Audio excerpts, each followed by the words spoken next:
Is Western Mass News.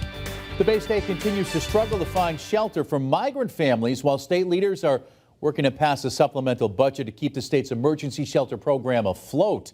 Thanks, everyone, for joining us on this Wednesday. And welcome to Western Mass News at 5. I'm Chris Pisano. And I'm Abby Carnevale. Western Mass News reporter Glenn Kittle joins us live in studio after getting answers from local and state leaders on how the migrant crisis is shaping up. Glenn? Yeah, Chris, Abby, according to the latest data, Massachusetts is hovering right around its self-imposed limit of 7,500 families enrolled in the Commonwealth shelter system. Officials I've spoke with tell Western Mass News how they're dealing with the shelter crisis and long-term solutions being proposed at the state level.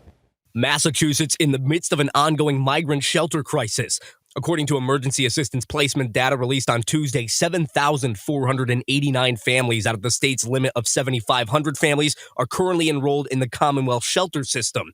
The numbers change by day as people leave the shelters and others come in off the wait list. The influx of families pouring into the state prompting state leaders to find a new avenue of funding. Governor Maura Healey's proposal for $250 million to keep the system afloat is tied up in ongoing supplemental budget negotiations at the State House. State Senator John Velas tells Western Mass News the funding is a necessary step, however, can't be sustainable long term. What other vital programs are out there are we going to have to cut to continue to fund this? And, to me, I'm firmly in the camp of we can't do this forever. At the local level, Springfield Mayor Dominic Sarno speaking to Dave Mattson during this week's taping of Getting Answers, saying currently 293 families are being housed in the city. He's looking toward the federal government to provide support and take the burden off local municipalities. The federal government needs to get their act together and solve this situation and give a pathway for these individuals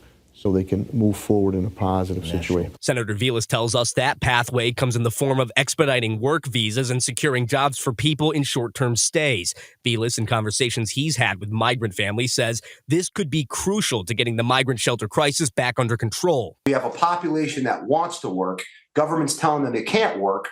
Additionally, I also think if we do this the right way, we've also got a workforce shortage in almost every industry in Massachusetts. So the population could also be very helpful filling a lot of jobs that are out there. Now, coming up at 6, a call for households here in Western Mass to get involved and help families needing temporary shelter right now. Reporting live in the studio, Glenn Kittle for Western Mass News.